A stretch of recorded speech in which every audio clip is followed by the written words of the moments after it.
आज की कहानी एक ऐसे सीरियल किलर की है जिसकी हैवानियत सुनकर जज की भी रूह कांप गई थी। वह जज जिसने खतरनाक से खतरनाक मुजरिमों को अपनी आंखों के सामने देखा होगा, उन मुजरिमों को कड़ी सजा भी दी होगी, लेकिन जब इस सीरियल किलर के मामले की सुनवाई हुई तो गुस्से में जज ने ऐसी सजा सुनाई कि दुनिया दंग रह गई। इस सजा की पूरी दुनिया में चर्चा होने लगी। जज ने आदेश दिया कि बच्चों का बेरहमी से कत्ल करने वाले सीरियल किलर को बेरहमी से मौत की सजा दी जाए। उसी तरह से बेरहमी से उसका गला 100 बार घोंटा जाए, ठीक वैसे ही जैसे वो मासूम बच्चों का गला जंजीर से घोंट देता था। फिर उसी तरह से इस सीरियल किलर के लाश के भी कम से कम 100 टुकड़े किए जाएं, जैसे वो बच्चों के 100 के टुकड़े करता था। इसके बाद उन टुकड़ों को तेजाब में डालकर गलाया जाए, जैसे वह सीरियल किलर करता था। अब इस फैसले के बाद दुनिया भर में इसकी चर्चा तो हुई, अदालत पर भी सवाल उठने लगे कि क्या आज के समय में भी ऐसी खौफनाक सजा दी जा सकती है। आखिरकार दुनिया भर में सवाल उठने के बाद इस सीरियल किलर को सजा को कोर्ट ने अपना फैसला बदलना पड़ा। फिर उस सीरियल किलर को फांसी की सजा देने का ऐलान हुआ। नमस्कार, आदाब, आप देख रहे हैं डीएनएम शो। आज के शो में अपराध की वह कहानी हम आपको सुनाएंगे जिसे सुनकर आपके रोंगटे खड़े हो सकते हैं। ये कहानी पड़ोसी देश पाकिस्तान के सीरियल किलर जावेद इकबाल की है, जिसने पुलिस को दिए अपने बयान में कहा कि मैं हूँ जावेद इकबाल, 100 बच्चों का कातिल हूँ मैं, इस दुनिया से नफरत है मुझे। इस कहानी की शुरुआत होती है एक खत यानी चिट्ठी से। ये बात दिसंबर 1999 की है। पाकिस्तान का एक उर्दू अखबार, उसके संपादक को एक खत मिलता है। उस चिट्ठी की पहली लाइन को पढ़ते ही संपादक सन्न रह जाते हैं। उस चिट्ठी में पाकिस्तान के रावी रोड पर एक पुराने से घर का पता दिया गया था। इस चिट्ठी के साथ में एक पार्सल भी आया था। उसे खोलने पर उसमें कुछ बच्चों की तस्वीरें थी। तो कुछ ऐसे कागजात थे जिसे देखकर लगे कि खत भेजने वाला कोई मजाक नहीं कर रहा है। ऐसी ही चिट्ठी और पार्सल वहां की पुलिस को भी भेजा गया था। उस चिट्ठी को पुलिस ने पढ़ा और पार्सल को खोलकर देखा भी, लेकिन पुलिस ने इसे मजाक में ले लिया। पर उस अखबार के संपादक ने इसे नज़रअंदाज नहीं किया। खबर की पड़ताल करने की तरह एक पत्रकार को उस चिट्ठी में दिए पते पर भेज दिया। उस चिट्ठी में पाकिस्तान के रावी रोड पर एक पुराने से घर का पता दिया गया था, जो काफ़ी सुनसान जगह पर था।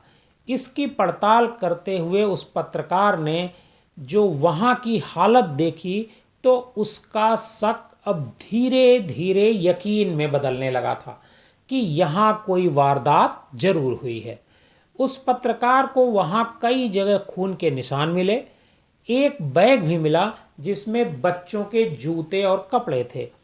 अब ये लगने लगा था कि यहाँ बच्चों से जुड़ी कोई वारदात तो जरूर हुई है। इसके बाद वहाँ पर पत्रकार को एक डायरी भी मिली। उस डायरी में बच्चों के बारे में लिखा हुआ था। डायरी को देखकर उस पत्रकार ने तुरंत अपने संपादक को पूरी जानकारी दी। ये भी बताया कि चिट्ठी में जो बातें लिखी हैं वो पूरी तरह सच लग रही हैं। ऐसा लग रहा है कि यहाँ कई बच्चों के कत्ल हुए हैं। ये सुनते ही संपादक ने तुरंत इस बारे में पुलिस को जानकारी दी। इसके बाद पुलिस ने भी इस मामले को गंभीरता से लिया और पड़ताल करने उस जगह पर पहुंच गई।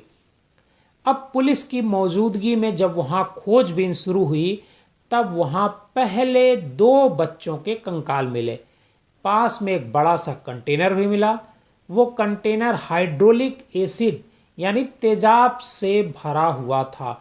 वहाँ की दीवारों पर कुछ कागज के टुकड़े लगाए गए थे, मानो चिट्ठी लिखने वाले सीरियल किलर को पूरा भरोसा था कि यहाँ पुलिस या पत्रकार दोनों में से कोई न कोई तो आएगा ही।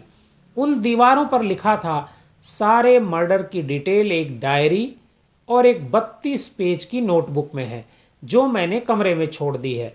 उसकी कॉपी ऑफिसर्स को भेज दी है। जो लाशें पुलिस को मिलेंगी उनको मैं ठिकाने लगाने में कामयाब नहीं हुआ हूँ। पुलिस को वो भी मिलेंगी तो शायद मेरी आत्महत्या के बाद। अब मैं रावी नदी में कूदकर मरने जा रहा हूँ। अब ये लाइनें पढ़ते ही पुलिस उसे दबोचने के लिए रावी नदी की तरफ भागी, लेकिन वहाँ कोई सुराग नहीं मिला। पुलिस ने काफ़ी देर तक तलाश की। इसके बाद सैकड़ों की संख्या में पुलिस फोर्स बुलाकर रावी नदी के में गोताखोर भी लगाए गए, लेकिन किसी की बारे में कोई जानकारी नहीं मिली। कहा जाता है कि उस सीरियल किलर को पकड़ने के लिए पाकिस्तान पुलिस ने सबसे बड़ा सर्च ऑपरेशन चलाया था, लेकिन फिर भी उस तक नहीं पहुंच सकी। फिर एक दिन अचानक उसी उर्दू अखबार के दफ्तर में एक शख्स पहुंचता है। हल्की दाढ़ी, मूछ, आंखों पर चश्मा लगाए, उम्र उस समय करीब 44-45 साल रही होगी। इस शख्स ने अखबार में अपना परिचय दिया और बताया कि मेरा नाम जावेद इकबाल है। फिर बोला, मैं वही हूँ जिसने लेटर भेजकर 100 बच्चों को मारने की बात कही थी। फिर उसने अखबार के संपादक से कहा कि वो आत्मसमर्पण करने आया है। अब इधर जावेद इकबाल का इंटरव्यू संपादक के साथ शुरू हो चुका था और उधर पुलिस को इस बारे में सूचना दे दी गई थी। जब तक पुलिस दफ्तर पर पहुंचती तब तक संपादक का जावेद इकबाल के साथ इंटरव्यू पूरा हो चुका था। अब पुलिस के सामने चुनौती थी कि आखिर यह वही जावेद इकबाल है या कोई और जिसने इन बच्चों को मारा है। आखिर बच्चों के मारने के पीछे की वजह क्या है, यह सब पुलिस के लिए बड़े सवाल थे।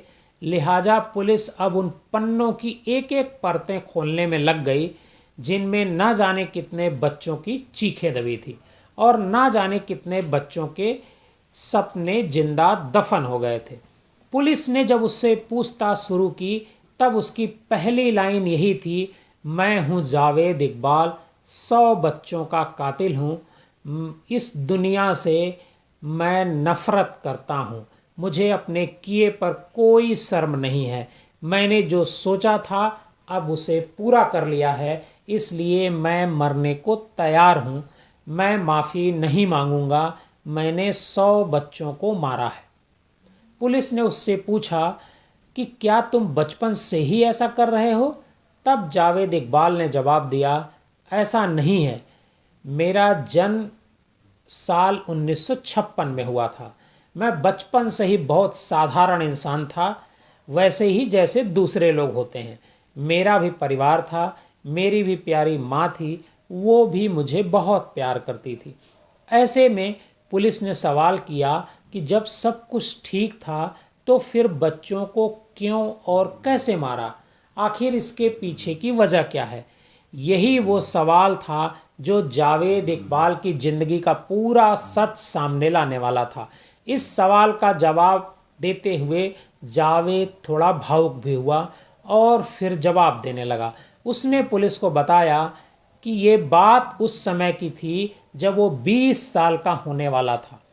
उसी समय पुलिस ने उसे गिरफ्तार कर लिया। उस पर रेप का इल्ज़ाम लगाया गया, लेकिन वो रेप पूरी तरह से झूठा था।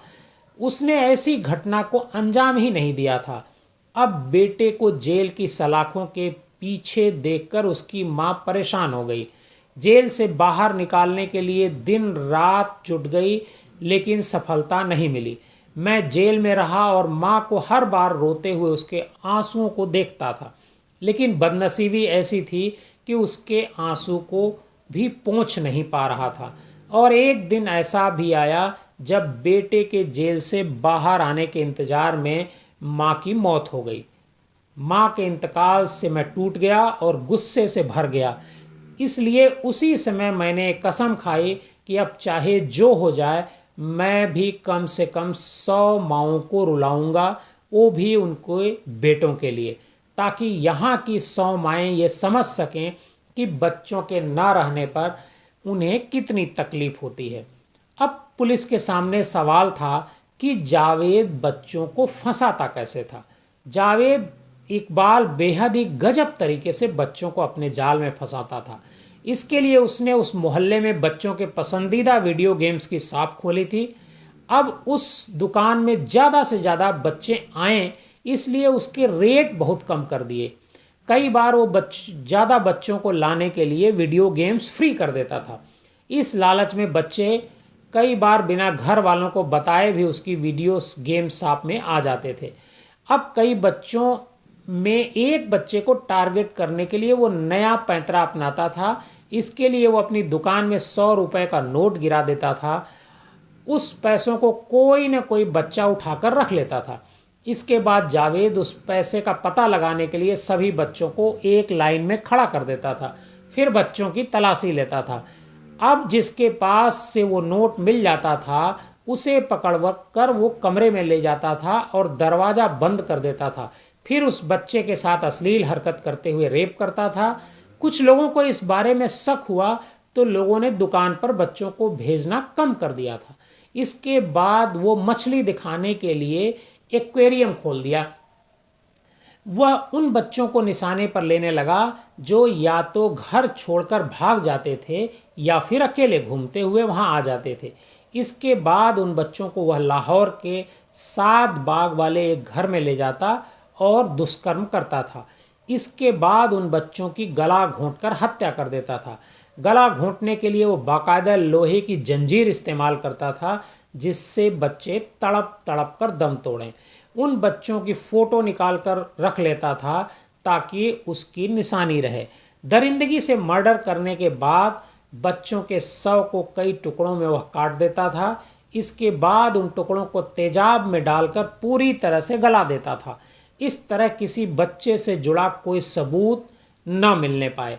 बच्चे के शरीर को गलाने के बाद भी कुछ हिस्सा बच जाता था तो उसे वह पास की नदी में ले जाकर फेंक देता था। उसने 100 बच्चों को मौत के घाट उतारा, जिनमें से कुछ के कंकाल को निशानी के तौर पर भी रखा था। उसके बयान के बाद पुलिस ने मारे हुए बच्चों से जुड़े सारे सबूत जुटाए और कोर्ट में चार्जशीट पेश की, जिसके बाद अदालत ने 16 मार्च 2000 को उसे सजाए मौत का फैसला सुनाया।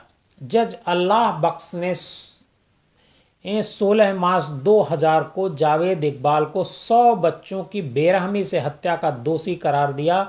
जज ने अपने फैसले में कहा कि दोषी करार दिए गए जावेद का भी 100 बार गला घोंटा जाए और फिर मौत के बाद लाश के 100 टुकड़े कर दिए जाएं।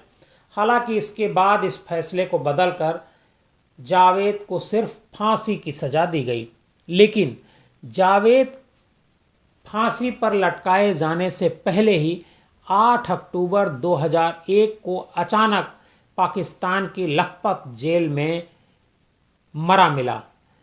ये दावा किया गया कि जावेद ने आत्महत्या कर ली थी, लेकिन अखबार की रिपोर्ट के मुताबिक जेल में उसे पीट पीट कर मार डाला गया था, क्योंकि उसका शव बेडशीट के सहारे छत पर लगी सरिया से लटक रहा था। हाथ पैर नीले पड़ गए थे, नाक और मुंह से खून निकल रहा था। सीरियल किलर के शरीर पर दर्जनों जख्म के निशान थे।